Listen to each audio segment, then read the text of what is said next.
Hey, smauglings, what is happening? So this is going to be the review for Harry Potter and the Half-Blood Prince. So that is what we're going to be doing in this particular video. And I've also been playing Hogwarts Legacy, the Wizarding World game, and I'm very close to getting the platinum for that game. And it got me thinking about things I'd like to see for the sequel to Hogwarts Legacy, so I may make a video about that quite soon. So I'm resuming my reviews of the Harry Potter film series, which I am very much enjoying. Especially as I feel like the films really do get quite phenomenal later on in the series. And I've said before, I think the Prison of Azkaban film was the dip in the series. But I love them all, and they're all enjoyable to watch to a great extent. So it's been an absolute pleasure to do this, and we are doing the sixth entry in the series, Harry Potter and the Half-Blood Prince. So this one is again directed by David Yates, and he really brought a great sense of direction to the previous Harry Potter film, Harry Potter and the Order of the Phoenix, and he gave the series the character-driven feel that we expect from the last few entries of the series, and made it more psychological. And we really do focus on the relationships between the characters, and we sort of get away from the plot-driven style of the earlier entries. And I thought it was a great change for the later series as Harry Potter as a character is maturing. I think this is a really great thing. So loved the direction he took the films, and we're going to talk about the Half-Blood Prince, the sixth film in the series. And this one stars Daniel Radcliffe, Emma Watson, Rupert Grint, Jim Broadbent, and Michael Gambon. And it's a film that is going to be hard to give the plot for, because there's so much going on in this film. So we finished the film Harry Potter and the Order of the Phoenix, and Voldemort has returned. The Ministry finally realizes this. The secret's out, and the Death Eaters are on the run, and they make a big splash in the Muggle world and the Wizarding world. They kidnap Ollivander from Diagon Alley, the wand maker that gave Harry his first wand. He's kidnapped. Lucius Malfoy is incarcerated in Azkaban. So that's Draco Malfoy's father. Lucius is in Azkaban. It's not available to carry out the very important task, which is to assassinate Dumbledore. So that's the task that's given to Lucius Malfoy, but he's not able to do this because he's in prison. So who better to do it than his son? His son is tasked with doing this, and in order to ensure this particular task goes through, Professor Snape is chosen to make an unbreakable vow. So Professor Snape, whose morality has been quite dubious up until this point, has convinced Voldemort and his crew that he is a mole within the Order of the Phoenix. So he is a Death Eater, as we know. He has a past as a Death Eater, but now he's confirmed that he's a mole within the Order of the Phoenix. So he has the trust of Dumbledore, so he will carry out the task if Draco is unable to do it. So Draco's being recruited to be a Death Eater, and he's been tasked with killing Dumbledore. So we'll see if he carries it out. Who knows? And that's how the film begins. And then you've also got Harry Potter trying to get secrets from Professor Slughorn. So Harry and Dumbledore have a mission, which is to retrieve information from Horace Slughorn, as he holds a particular valuable piece of information that we need. So we need to get that from Slughorn to know how to defeat Voldemort.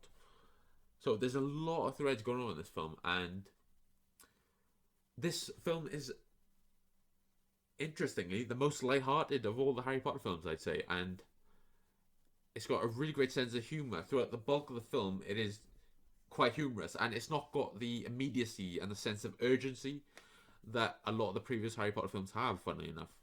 Because the main task for Harry is trying to win the affection and adoration of Horace Slughorn. He is trying to ingratiate himself with this new professor at Hogwarts, Slughorn, that Dumbledore has lured back to Hogwarts after leaving his post years ago.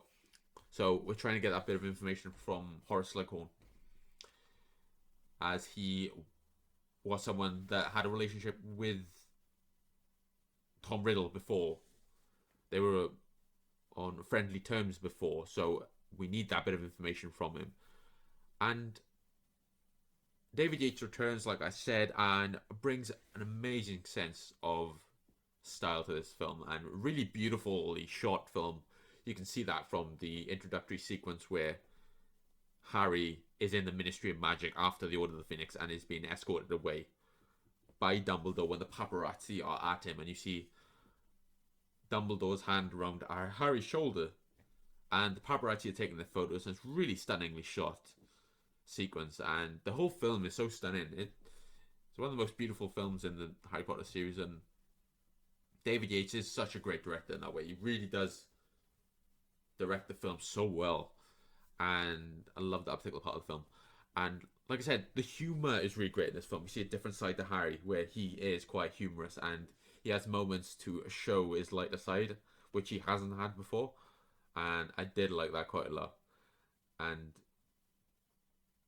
the bulk of the film, like I said, is Harry going through the school year and attending the classes and trying to get that information from Slughorn, the mission that Dumbledore has given him, which is to get that bit of information from Slughorn. And it's really great, and these films are really great. That as they get to the end, they really do have a consistency in terms of their quality, I think, because David Yates directs all of them near the end. So it's really good to see that bit of like wizarding espionage that the film showcases, which is really cool and something we really haven't seen before. Because previously it's been, we got to get Dumbledore's army ready, or we got to do the Triwizard tasks. And here it's spend some time with one of the teacher to get that bit of information. And I think the film is really good in that way. And it's not the most eventful story in the Harry Potter series, arguably. So David Yates did amazingly well with what he had to do in this particular film, and I did love it. And we do have some emotional moments in this film as well, though. It's not always lighthearted, but the moments that are emotional do really stand out because it's not a dour tone throughout like it is in Order of the Phoenix, which I love. And I'd say I like that a bit more than this film, but I still think this is very good. But we have the moment with Dumbledore and the relationship between him and Harry, and they spend the most amount of time together here in this film, I'd say, and they really have that great chemistry as a student and teacher, and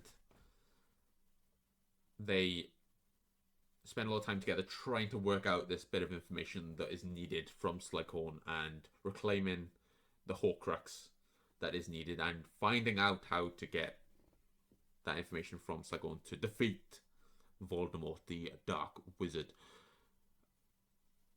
And the most emotional moment in the film is a spoiler, so I'm going to give you a warning, but these reviews are spoiler filled because they assume you have a bit of familiarity with the series, so I do apologize for that. But the moment when Dumbledore is killed and he falls from the astronomy tower, he is killed by Professor Snape, as Draco was unable to commit the killing curse to Dumbledore. He did not have it in him, so Snape is the one that carries out the action.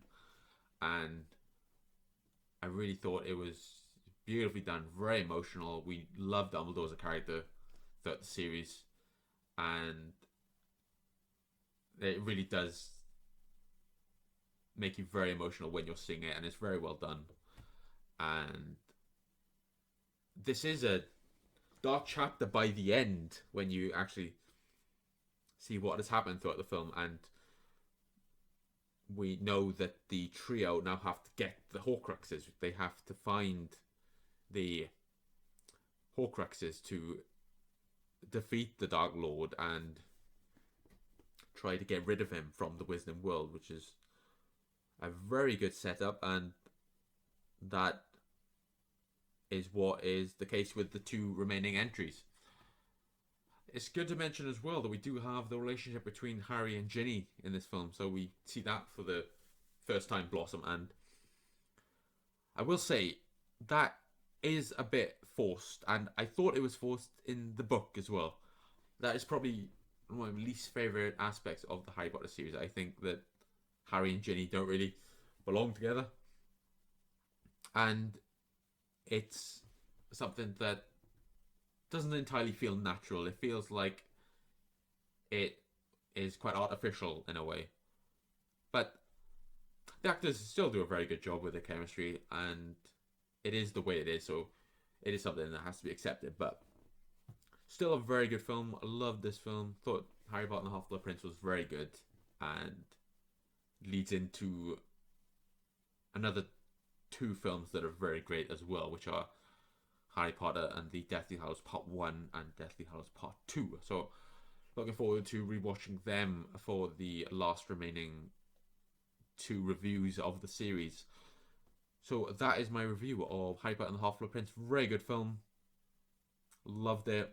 And can't wait to see the remaining two. So let me know your thoughts down below, guys, of what you think about Harry Potter and the Half-Blood Prince. But really appreciate you guys, and I will see you soon. So you guys take care, and I will see you soon.